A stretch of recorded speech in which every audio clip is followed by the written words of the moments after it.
Brilliant. Hey.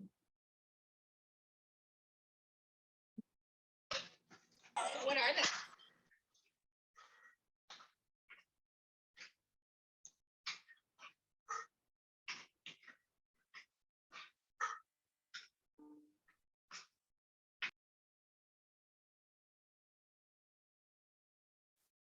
So Tova, that's everybody in for now.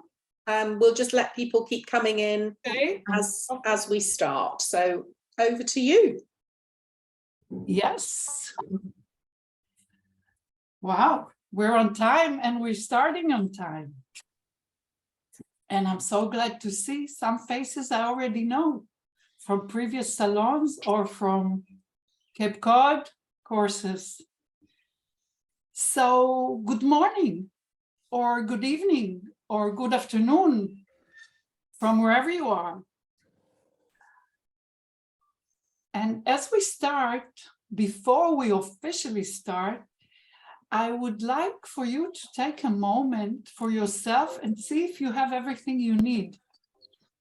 If you have water or if you have anything that you need to drink for the next hour and a half, or something to write, to take notes, just check if there's anything that will make you more comfortable.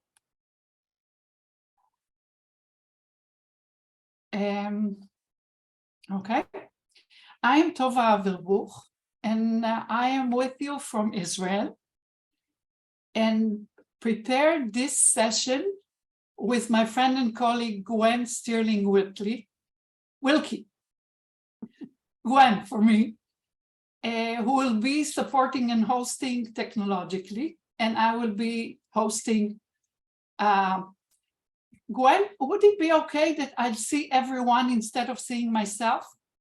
Or just change your fucking. Okay, I should change myself to gallery view.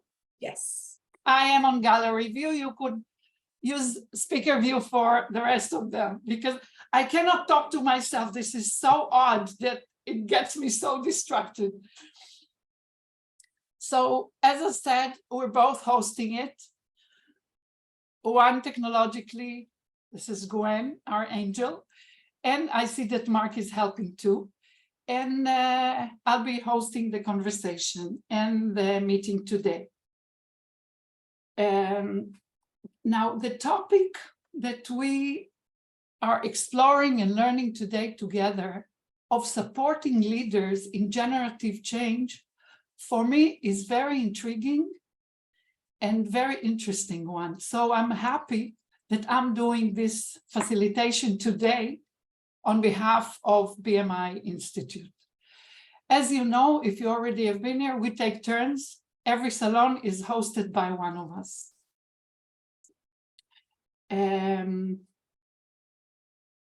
Maybe I will start with a few notes from Jervis Bush, who will not be joining us today because he's in Morocco and busy doing something else.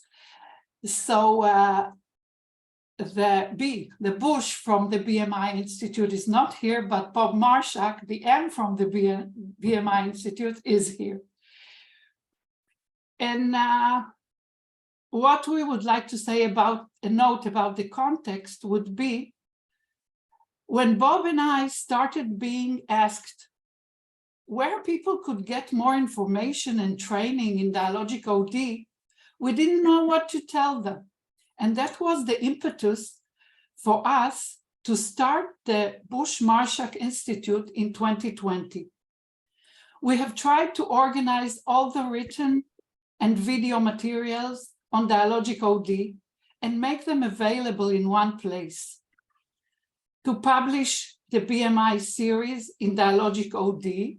By the way, the authors that you'll get to know in a minute, all of us, published a book in the BMI series of Dialogic OD, and to put courses and salons together.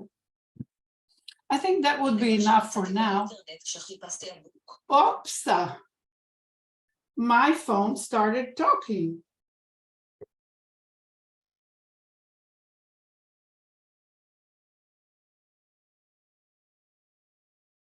Okay. Sorry for that. Now, the salon, at least for me, I see as a playground to explore, experiment, share, and try on new things in Dialogic OD.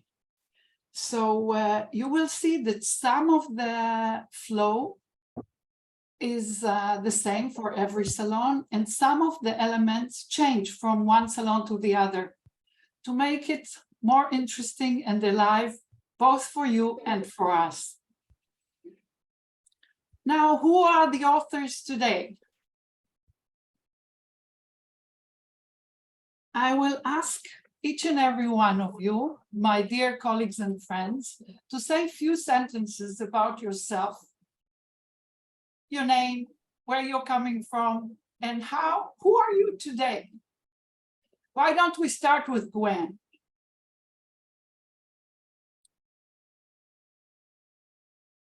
Would you mind starting with somebody else? I'm just trying to help somebody who can't get into the event. I'm sending them an email at the moment. So Okay. back to me just while I finish. I'll go back to you at the end. Okay. So anybody who feels Ben. Hi, everyone. I'm Bennett Bratt, coming to you from Seattle, Washington in the US. It's great to be here. It is the first thing Monday morning, and it feels like the week is full of potential. So I am just delighted to see you all, and so many of you again. We've met in other situations, so it's great to be with you. I'm going to pass it over to Sarah. Sarah, how are you doing today? Hi, yes, I'm Sarah Lewis from London in the UK. Delighted to be here amongst this august group of published authors, exploring Dialogic OD further. Really interested in the whole topic of leadership and how we work with leadership in this way of working. I think it's key to the whole thing, actually. And today I am, I've got a number of projects on the go. I'm feeling it a little bit, to be honest, today. So this is going to be a nice oasis in the middle of some slightly pressured time. Oh, let me pass then to Mark. Can I pass to Mark? Yes, you can. Hello, Sarah. Hello, everybody. Nice to see you. Mark McCurgo here from Edinburgh in Scotland. I am a writer about host leadership in particular, and I wrote Hosting Generative Change for the Bushe-Marshak series, which is a great little book. And I'm also at the moment writing a Substack every week about steps to humanity of organization. So that's another way to keep up with my latest thinking, and I'll put the link in the chat. It's great to be with you, and this is a really key topic. So I'm looking forward to hearing what everyone says and having the chance to say a few things myself from time to time. So thank you very much for that. And who else do we have on the panel? Bob, say hi. Hello, everybody. I'm the M of Bushe-Marshak, and I'm delighted to see so many people here.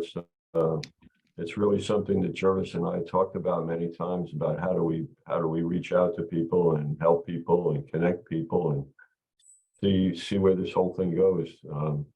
I think I'll just leave it at that. Right now, I'm talking to you from where I live, which is in Jacksonville, Florida, in the United States. And I'm just very delighted to see what we're going to come up with on this very, very important topic that everybody wants to have an answer for. And I'm sure we'll have a great discussion. Gwen, do you want to come in with anything? Lovely, thanks, Bob.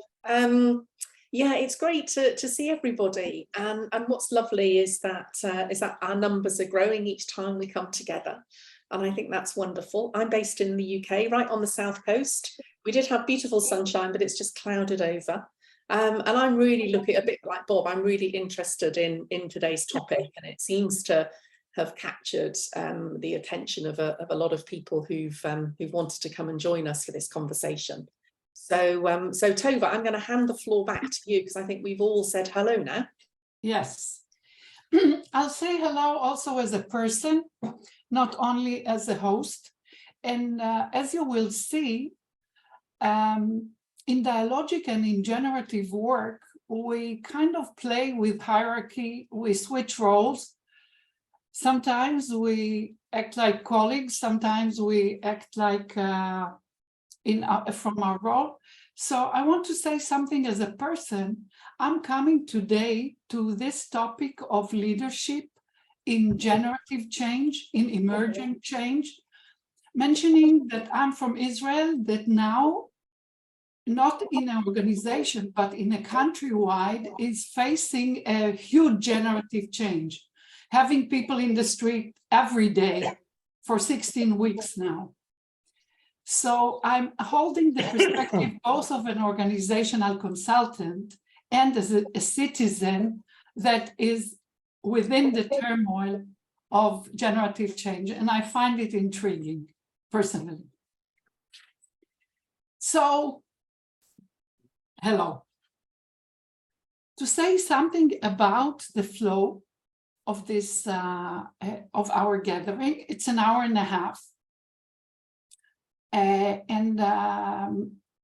Some of it will be in plenary, like now. Some of it will be in small groups. We will have a video recording, and we will have some proceedings, written proceedings. I hope you'll get it within a week. As to your presence, people kept coming in while we were opening. I just want to remake an invitation. And for those of you who the day is just starting and you didn't wake up yet, you're welcome. For those of you that the day is ending and you already had a very long day, you're welcome too. For those of you who've been here for some of the salons and know what it's about, welcome. For those of you who are here for the first time, of course, welcome. If you are an internal or external OD consultant, or if you are a manager or just interested and you're not sure why you came, welcome. Any part of you, any way you come is fine. And I'm glad that all of you that I see are with open cameras, and it is very helpful for our exploration together. Now to the topic.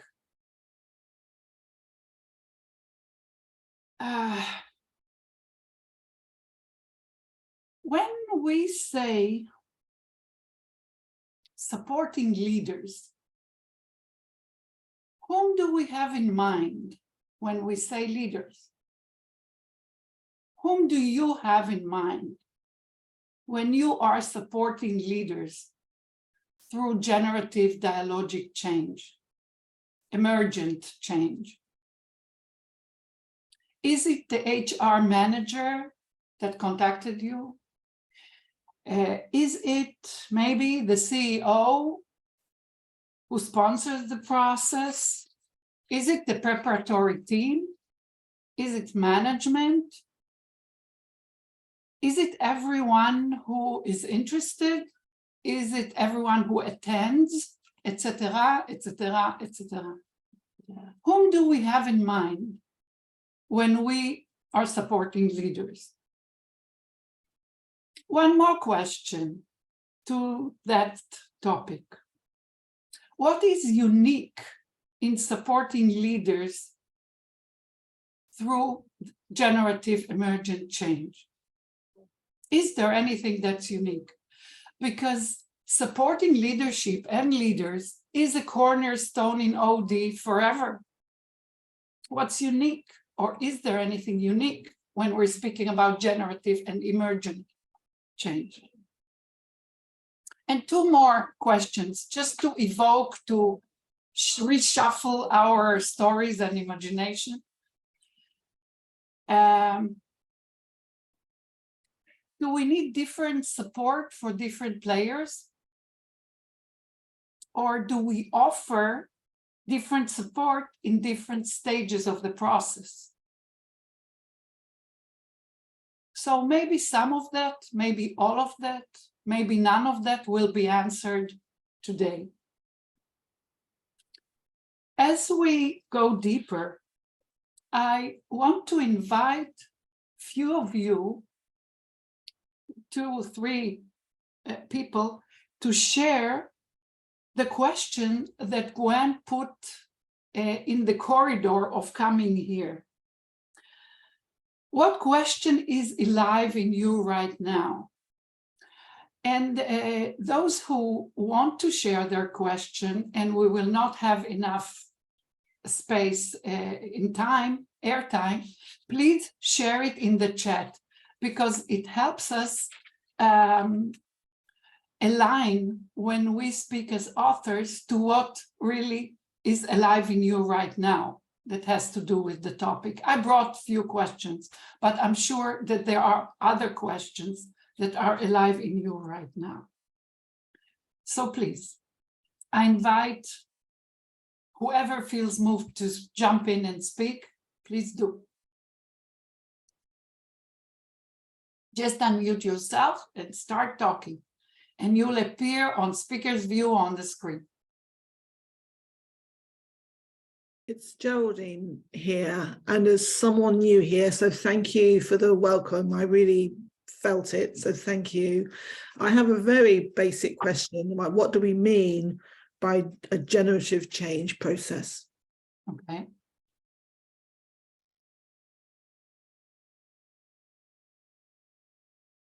I'd like to ask a question which is keep alive in my heart for the past few weeks. I'm curious, is there an overarching perspective for leadership development? Is there a generative language which allows us to work with leaders in this manner that puts it together like one package? I'm curious. Yeah, and Eitan, I'm not sure I understood the first sentence. Is there, in leadership development, there's many different theories. Some of them summarize and put together all kind of different theories. And I'm curious, is there an overarching theory or perspective which allows to look at leadership development in a dialogical fashion? So, me, I'm Lam, Adam from Vietnam. I have a question about how can we assist the leaders on the journey of changing their image, the image about reality. Yeah, thank you. Thank you for listening to me. Thank you, Lam. And last one. And the rest will be in chat, of course.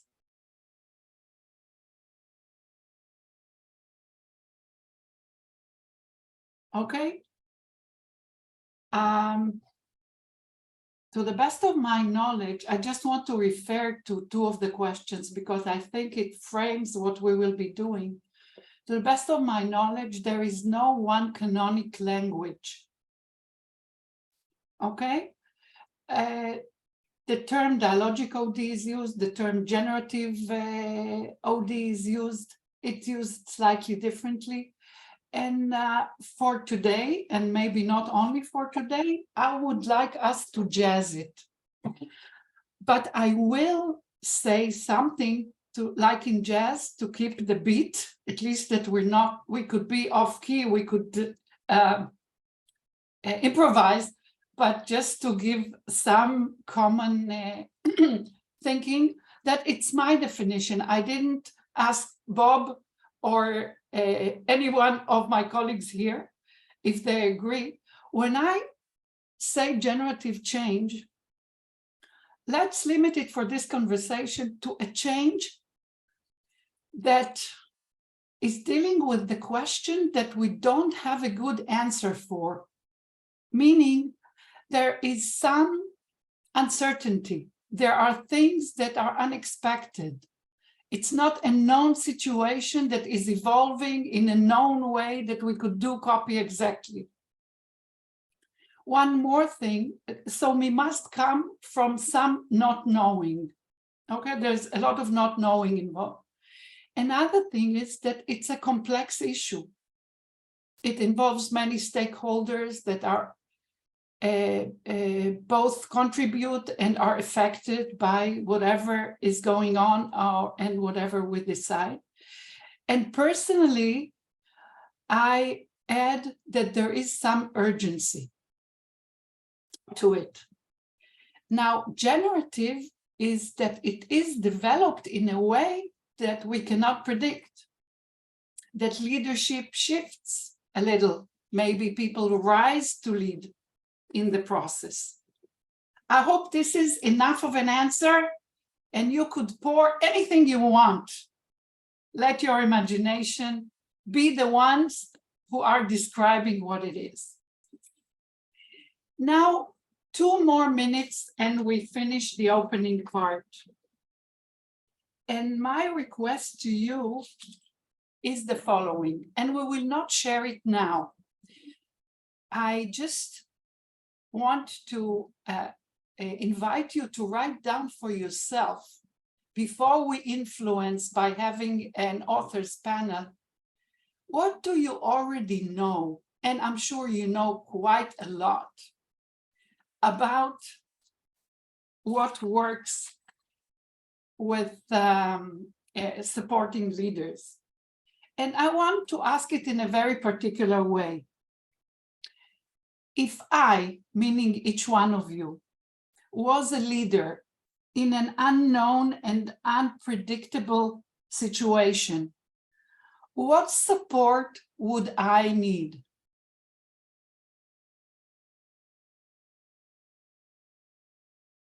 If I was a leader in an unexpected, unpredictable situation, complex, urgent, whatever, what support would I need?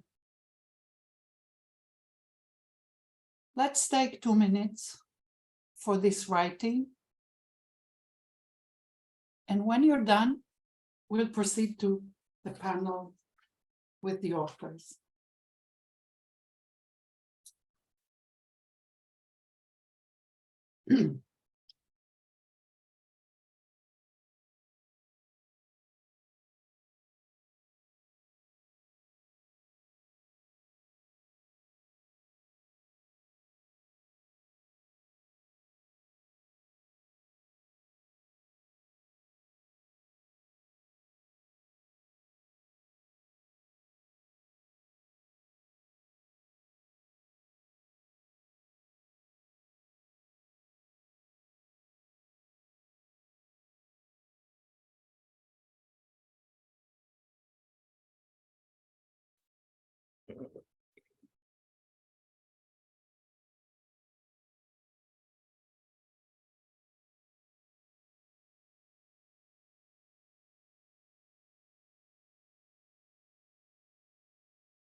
Okay.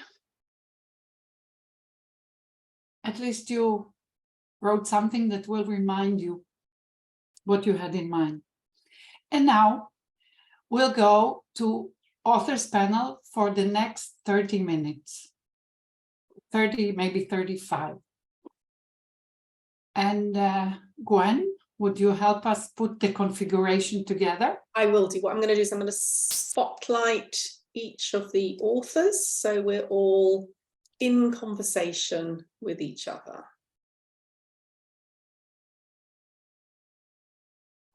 Find everybody. And where's Ben gone? Ah, there you are. Couldn't find you for a minute then, Ben. Okay.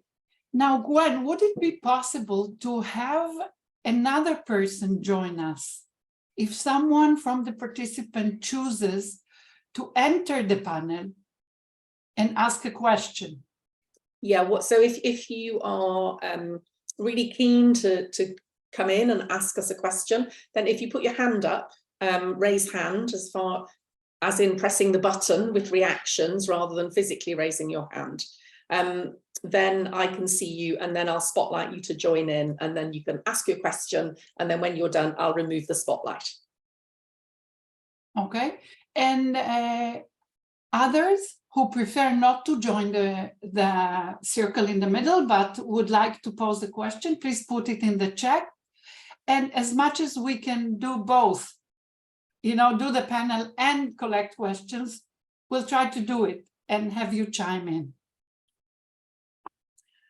Okay. Gwen, would that be okay if you start now, or shall I wait? No, I'm more than happy to start now. I don't know if you wanted to set the scene about. I want to set the scene. Okay. I have a question for you, and I hope this question speaks to you. And if not, just say whatever you want to say. Okay. So this is for Gwen, and for anybody else of you, my friend, who'd like to say anything about it, please tell us a story that gives us a taste of the way you usually support leaders through generative change. Okay. There's a couple of stories that I want to share. They're kind of, I guess, contrasting scenarios of work that I'm doing right now. And at the moment, the majority of my work is focused on supporting leaders and organizations reimagine work post-pandemic.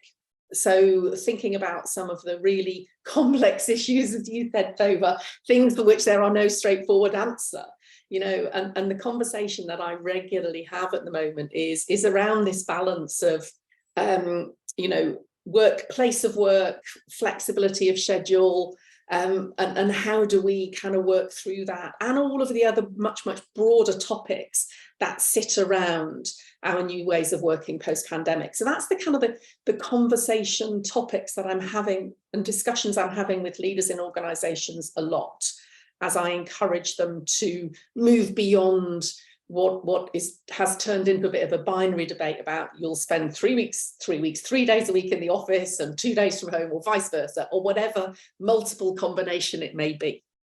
So I've been working with 2 particular clients on this topic, and one is somebody who I first worked with probably 12 or 13 years ago, and she got in touch with me and she said, I'd really just appreciate some support and guidance through this, and explained her scenario.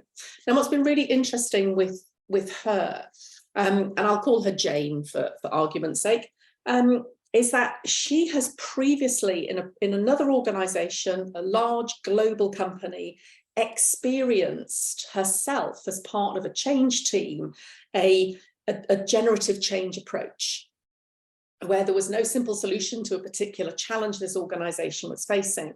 And she was supported by a number of, and the rest of the team was supported by external consultants, of which I was one.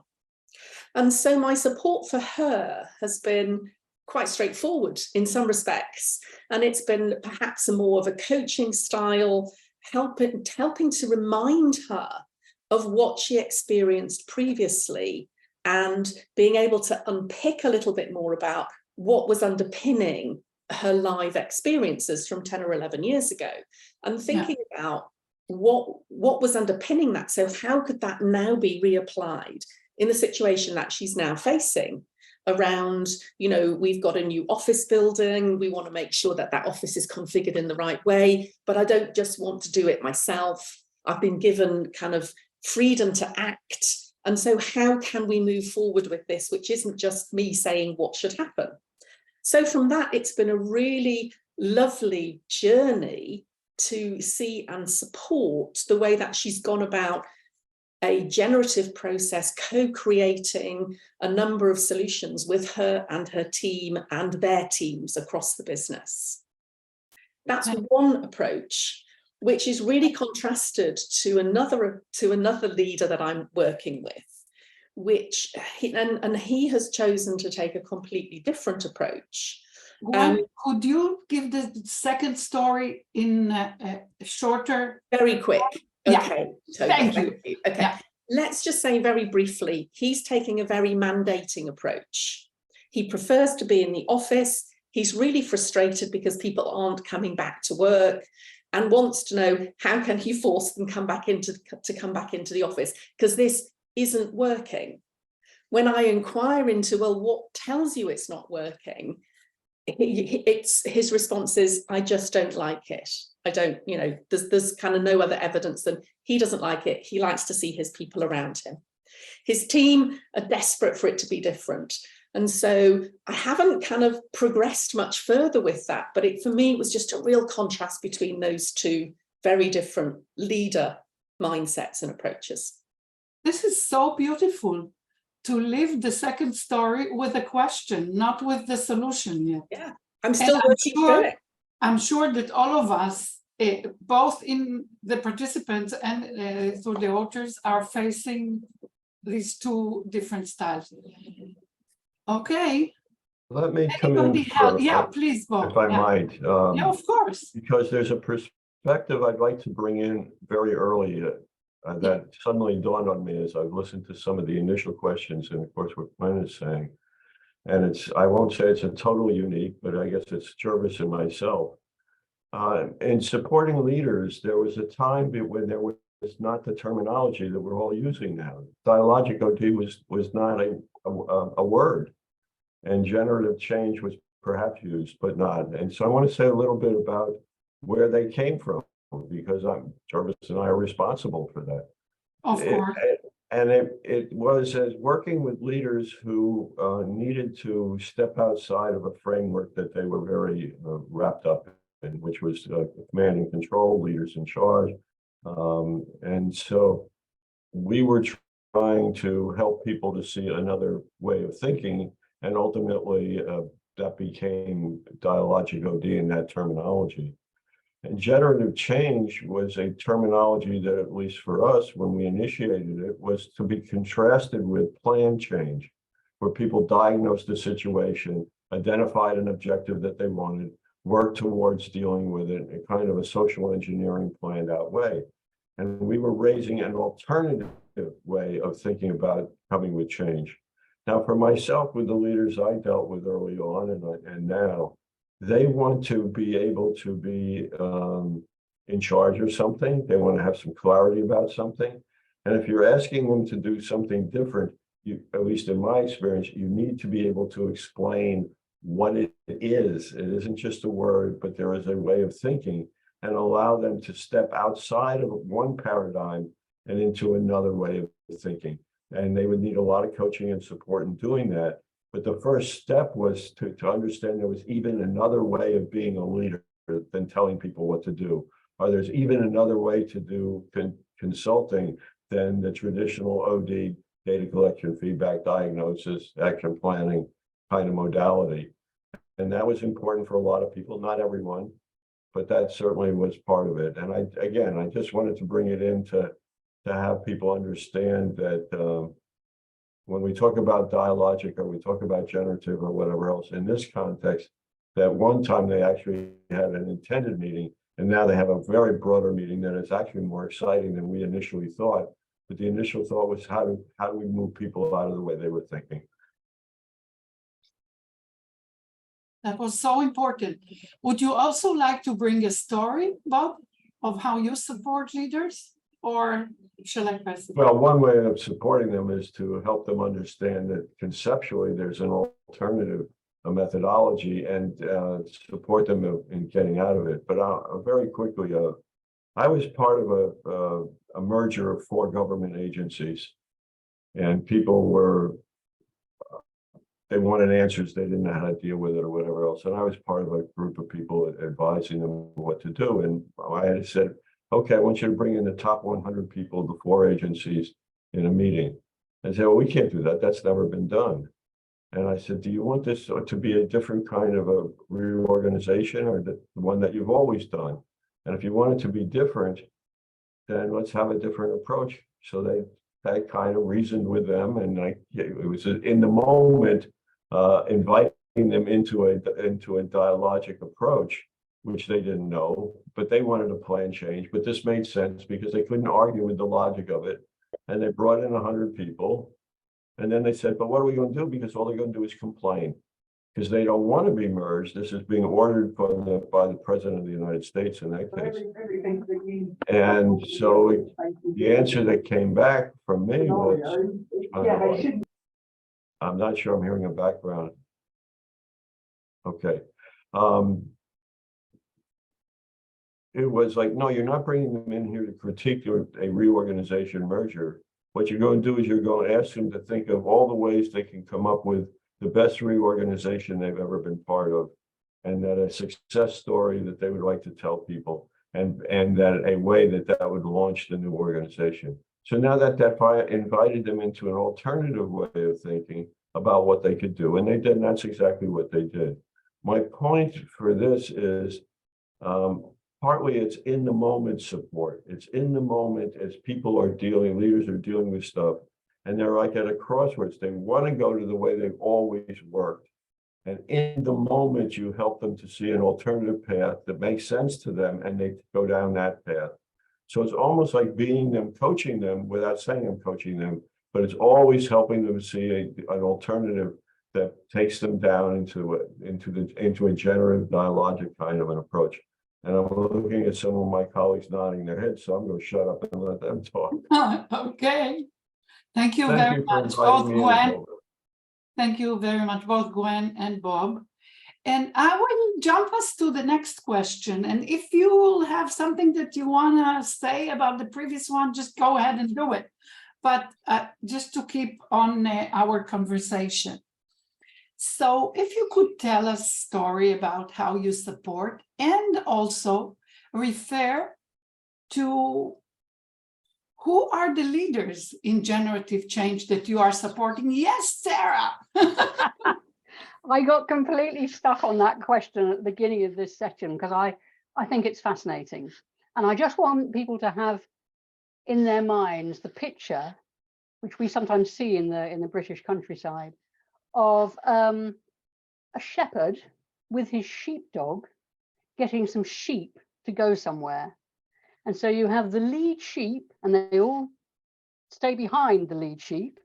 And you have the dog that's running around to guide all the sheep in the same direction. And you have the shepherd who is kind of managing operations, usually from the back. So the question is, who's the leader? So I'll leave you to think about that, because what I also wanted to talk about was something else that struck me when I was thinking about that question is how possible it is to have leaders and no leadership going on. And I was thinking of a time when I was sat in a room of leaders for a project, and there was a project manager who was supposed to be leading the project management element. There was some poor soul who'd been nominated leader of the change that this was all about. And then there were all the directors of various companies and a few other important people all in this room. And none of them wanted to take the leadership on this project because it was being imposed from the group. And no one could see the value of it. Most people could only see it was going to cost them people, time, money, effort, and some of them are going to end up with worse functionality. It was about introducing a new ERP system, IT system, a common one across about 7 organizations. And so interestingly, in that situation, the generative process was just about generating some leadership. I don't mind standing in the position temporarily to lead a workshop, but obviously I'm not leading the project. And so we had to generate a sense of leadership about this change that was being imposed. It was a little bit like, we don't want to do it, but we have to, but like kind of Bob was saying, you know. And in that particular instance, it was very much about turning the push to the pull. So let's start thinking about, never mind swim lanes and stop-go gates and risk registers and all the other project talk that was going on. Let's start thinking about, how could this be good for us? How could this help us run our business? How could this, if it works well, help us become more profitable, you know, more successful, make life easier for our people, and so on and so forth.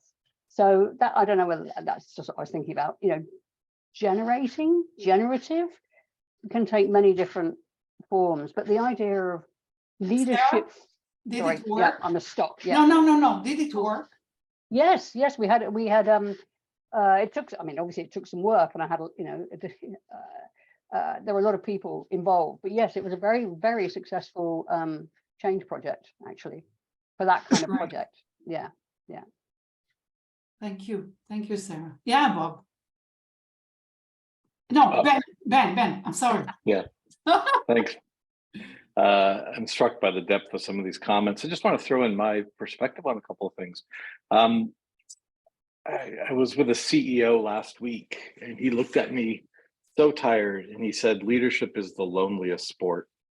Yes. And we were dealing with deeply complex issues that he and his leadership team were facing, existential questions about the future of the company that are crystallized into the question of, can this team launch a new product? It's a challenge for them. And into that loneliness, we just sat and looked at each other for a moment. And I said, Eric, my perspective is that leaders don't exist except for their context. It's your leadership team that is probably 90%. Leaders and teams together is the only way we can ask questions and answer them about what would be an adaptive response in this complex environment. How could we ever find our way forward? And it's my personal perspective that leaders can't fix teams. Teams fix teams. And so it's fundamentally the essence of a team's effectiveness that allows the team and leader together to solve these very vexing, complex problems. And in my experience, they struggle around two things. One is their sense of interdependence. How much do we really have to rely on each other to get this done, to have a great dialogue, to find the right questions, to hold the space for each other so we can find this path? How much do we have to rely on each other? And then their sense of collaboration. How much behaviorally can they bring that to life? And so the question then for the leader and the team in the circle is, how much do we have to rely on each other? Where are our strengths? What can we play to? And then how can we begin to build what we need the most to deal with these questions? And then I think they can find their way into a generative conversation. And this team, I've worked with them for 4 months now, but all day Friday, we sat together and unpacked the most important questions about how to launch this new product. And in the end, they were utterly exhausted. They could barely even do a checkout, but they had uncovered the 8 most important conversations they needed to have that day, and they had them, and found some sort of path forward. And in the end, as they all walked out of the room, they hugged each other, which I had never seen with this team before. And I think it's very possible. I loved Gwen's point, with a team desperate for it to be different. And I can only think then, how do we engage in dialogue? How could we be together, team plus leader, just going through that refining fire in the crucible as we work on real pragmatic change? Mm-hmm. Would that be true for a team or also for a large system? You know, Tova, in my later here in my career, I only choose to work with teams because I find the complexity of large systems and stakeholders. I generally, I see the leader and 6 people or 8 or 12 people, and that's enough for me. I'm not capable of doing more, so I just simply work with that team plus leader ecosystem. I'm asking that, Ben, just to show how there is a tapestry of us as authors, because we come from different angles of the same subject. That's why I asked. I was curious. Okay, Mark, anything you want to say? It's yours. Thank you. Thank you, Tova. Hi, everyone. So if we ask me the question, who are the leaders, then I would say in a dialogic process, everyone's a leader. And that's an important sort of psychological thing for me to get straight at the start. Because everyone who's participating has an influence, and even the person who sits in the corner in a catatonic state saying nothing is having an influence. And I'm a great fan of Gregory Bateson, and he of course coined the phrase, you cannot not communicate. And just as in a dialogic OD process, you cannot not participate if you're even remotely close to it. So everyone, I think, is a leader, potentially, and everyone has important contributions. But then, of course, there are the people who are the designated leaders, the CEO, the HR person, the person who's paying for it, the sponsors. And of course, they need to be handled. And I find I do a lot of work with those people up front at the start. And a lot of that work, I love the way that Bob talked about asking, tell me about a great change process you've had around here. That's such a good question, because it doesn't say anything about this process that we're going to do and what we're trying to get to, but it does say what works here. This is such a powerful question. What works here? Tell me about what you found helpful in the past. When have you had a really useful change process? And by the way, nobody ever mentions a planned change process when you talk about that. So there's something about working up front with those people, and part of that, I think, is to convince them that you are on their side. You are supporting them. You are, you want to hear what they want, what their hopes and fears are. My tradition is the solution-focused tradition, which, like many of these dialogic OD methods, has been around for decades. But Bob and Jervis did us a great service by kind of collecting these 40 different traditions that they listed on their website, and saying, look, these all have this thing in common. This is all about dialogue and emergence. And in the solution-focused tradition, one of the things we often find ourselves saying in early points when we're with these designated leaders, you say, well, this is an emergent process. We're working a step at a time, and there are no guarantees. But I promise to do my best, and I hope you will too. And you look at them and you nod, and you hope you're looking for a nod back, because it says, actually, this is going to require work from everybody. And I'm promised to do my bit, and I hope you'll promise to do your bit, and then we'll go forward a step at a time. And I want them to think that, or to know that I am on their side. Now, what I don't tell them is that I am on everybody's side. I am multi-partial.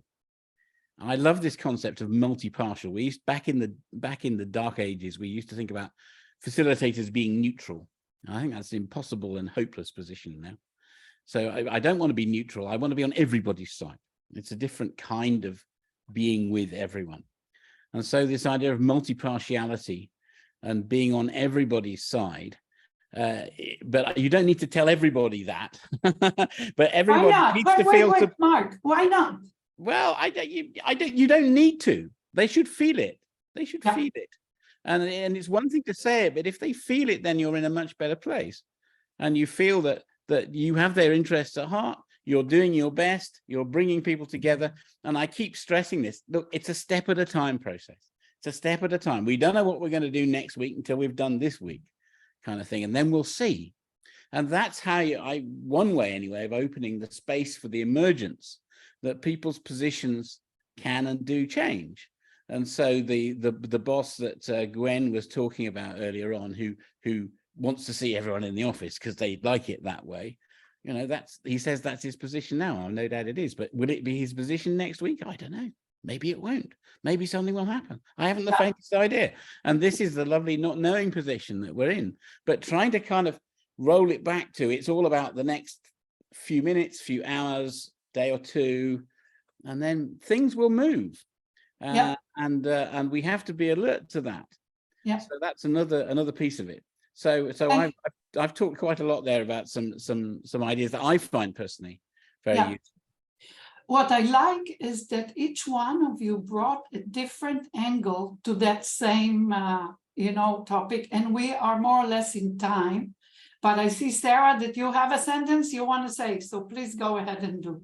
Yeah, thank you. I wanted to pick up on the point just being made about everyone being a potential leader, which connects to an idea of leadership-full organizations, which are needed during times of great complexity and change. And I thought that tied back to somebody's question very early on in the stream about what do we need to change about leaders' perception of leadership and perception of their role. And I think that is one of the key ones, that you don't have to do it on your own, that leadership can come from all sorts of places in the organization and all sorts of things. And that doesn't mean you're losing control. We just have to think about the whole thing differently. But it's actually a huge resource. Thank you, Sarah. We are exactly in time. And I want to add something, a voice that is missing for me. And I want to add it as a colleague, because I embrace and take in everything that was said. And because the tradition that I embrace most fully is open space technology, and I usually use it for large scale, urgent, complex situations, I would like to speak about few things that I find that need support. that are drawn from what you said. I will not share stories, but at least to mention that it's there. When we have an organization, a large organization with layoffs and about to be closed or whatever, and the former leadership is calling people to help them see how we can revive this organization, they are called to share leadership, because otherwise nothing will move. And when you are calling from a CEO position, everyone who cares to contribute and share the leadership, but they will not share the responsibility, it creates a lot of anxiety. And a lot of support that I've given to leaders has to do with what Mark called being on their side, or being in what I call in my book and my perspective, a covenant. It's when you go to the unknown with someone, you should know they will not leave you hanging there.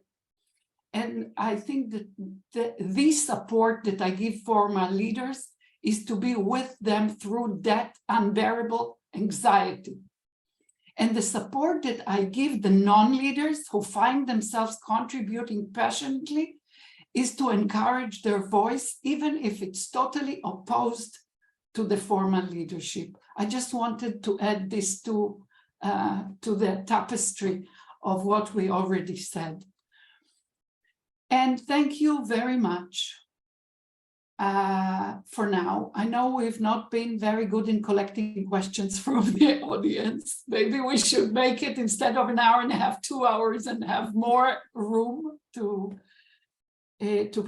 by the way, for those who weren't here, we started with an hour, then with comments of the participants, we made it an hour and a half. Maybe it's now time to make it 2 hours. Please tell us in chat or in any other way. Okay, these are teasers, stories, some of, scratches some of this wealth of experience that authors have. And now we will turn to the wealth of experience that all of you participants have. And I'm sure it's intriguing and interesting, not less than what you heard.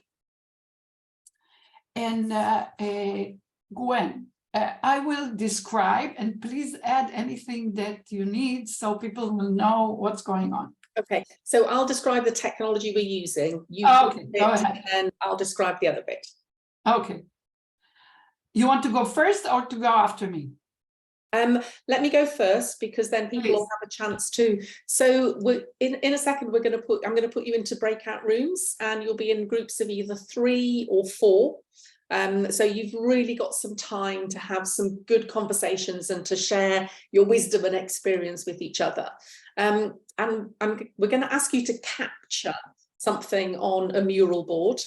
So in chat, I'm just put the link in there, and you will be able to see exactly the briefing that Tova's going to go through.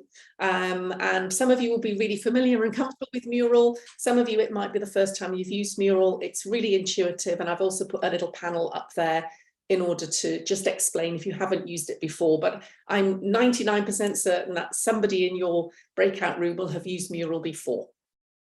So Tova, over to you.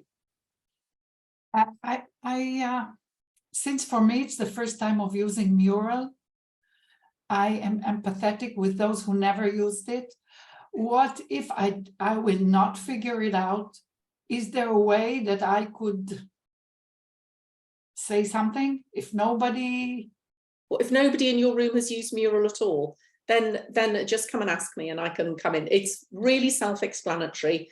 Okay. On the page. So you're not play with it. You can't do any damage. Just play with it. Okay. So now the way it will work, we'll go for 20 minutes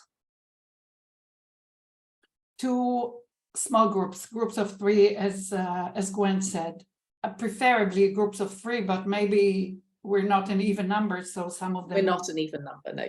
Okay, yeah. The question there would be, what do we already know from our experience? You and you and you and you and each one of you, what do you know that works in supporting leaders? What do they need? And it could be in different stages. What support do they need in figuring out their path? The change is needed, they're not sure if a generative gen, dialogic, maybe it's a command and control is the best way. What type of support do they need in the beginning? What type of support do they need later on? What type of support do they need in embedding it, in implementing? You could take it through stages, you could take it as it comes, share, have a conversation, and please choose 1, 2, 3 guidelines, do's and don'ts that you'd like to propose as a small group to the plenary. And we will collect it so you will have something to take home with you. It will arrive to your home in a week, but we will collect it from all the groups. So later on, after 20 minutes, we will come to the plenary. We'll share all the murals, right, Gwen? We will have a mural that will carry all the guidelines from all groups. We'll look at it for a few minutes and see what are we noticing, what are we learning. But I'll guide you through it when we're in plenary. Now it's to you, Gwen, to send us to the subgroups. And will we have a minute or 2 minute notice? Maybe 2 minute Yeah, notice? it's set up so you'll get 60 seconds notice from when the room's closing. Okay. And just accept the invitation on your that you get up on the screen. Okay. See you in 20 minutes. Bon voyage.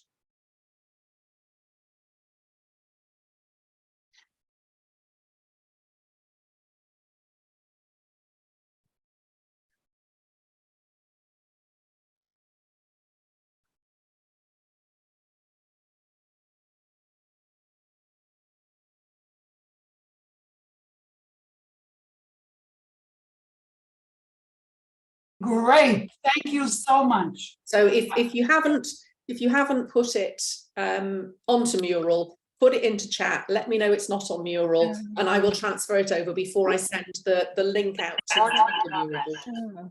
There is some echo somewhere. I'm not sure where it's coming from or what's causing it. I think they're muted now. Yeah, let me stick everybody on mute, and then if you can unmute when you're ready to speak.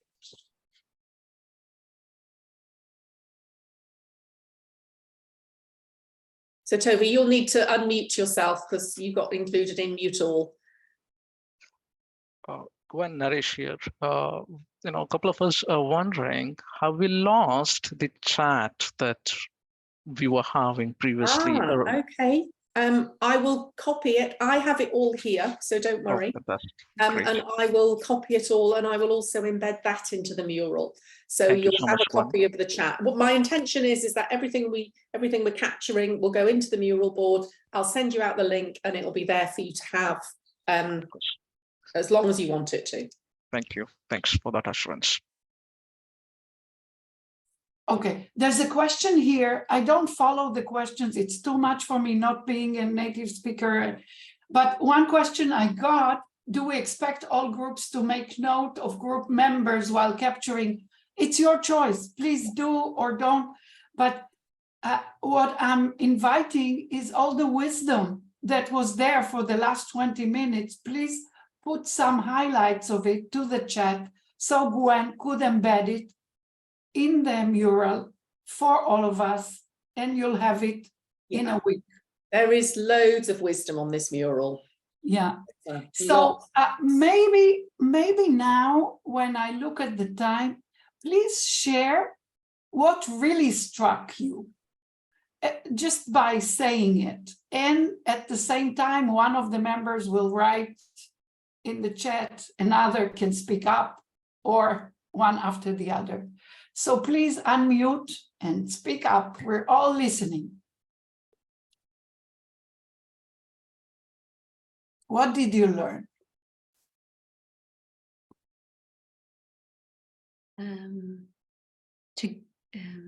Hi, Rachel.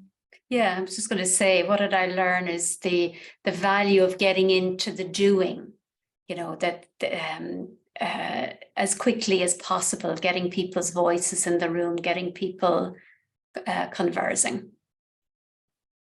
It's interesting, like the doing it and not the abouting it. Yeah. Yeah.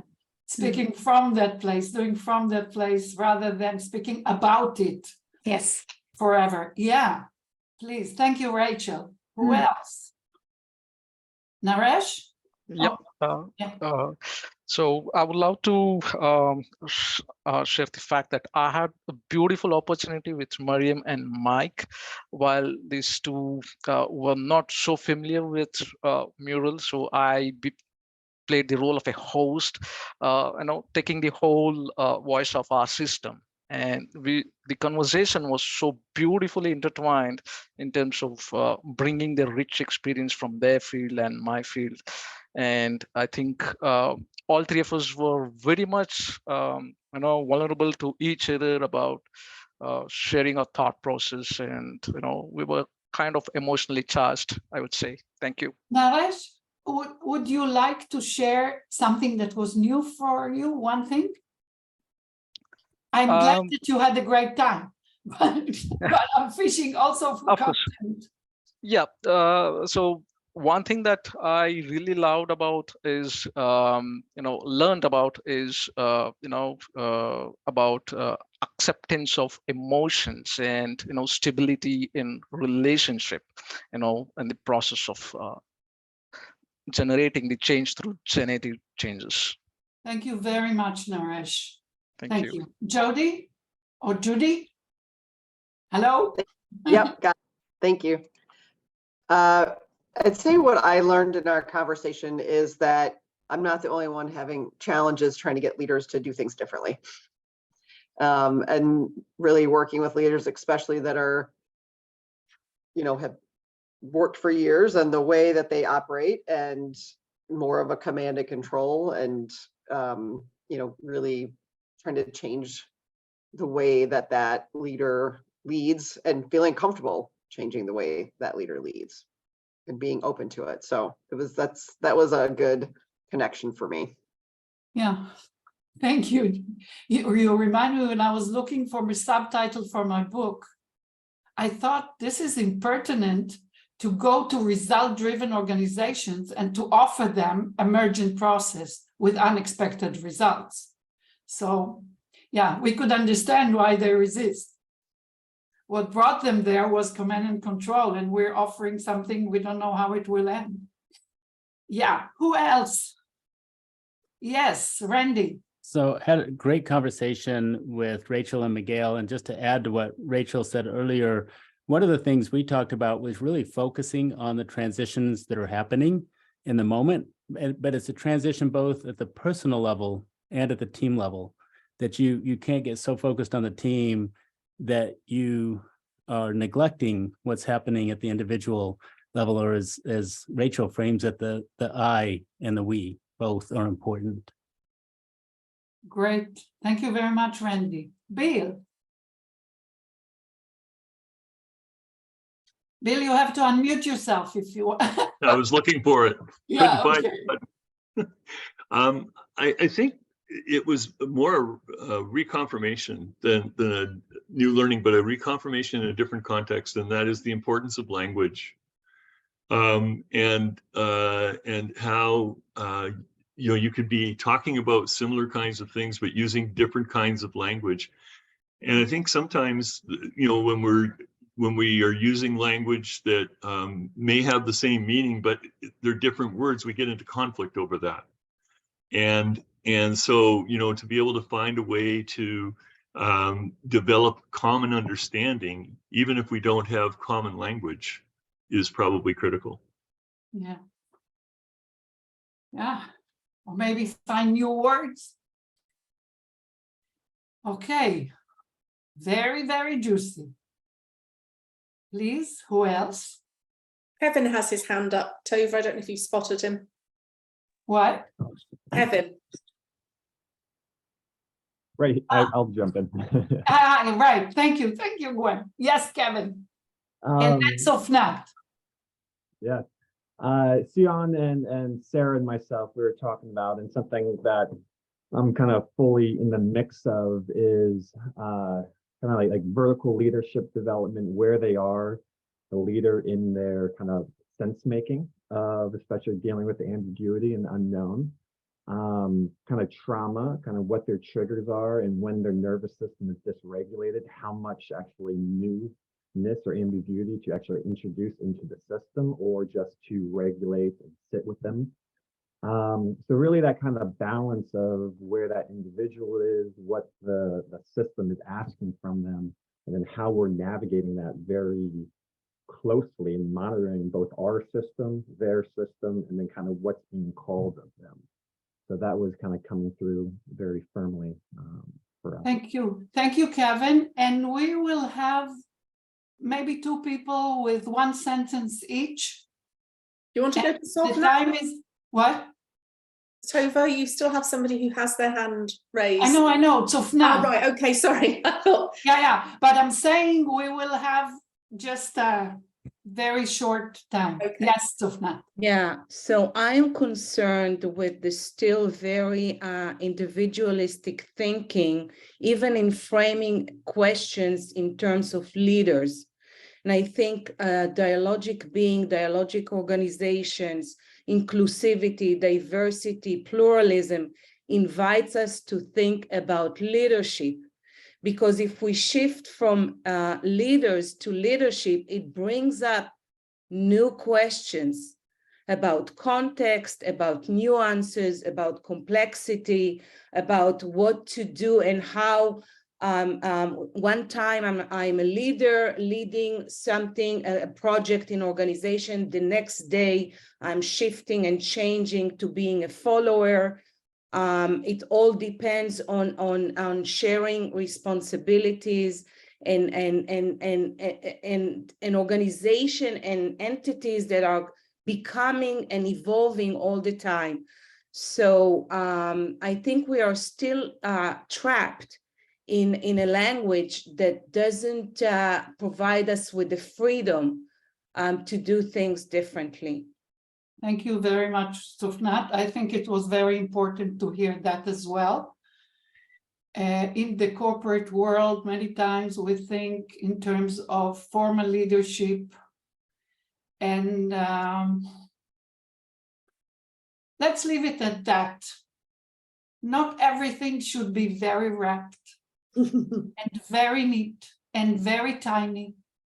It will still be evolving in you to wherever you need it to go.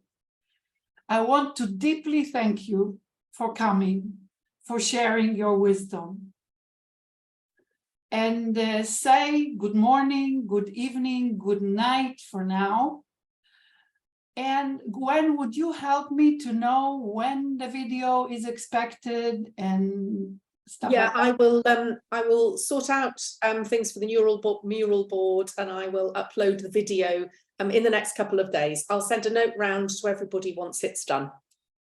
Okay, I hope that we are all coming out different than we entered. It's one more step in the road together, and thank you very, very much, all of you. Thank you. Go well. Bye-bye.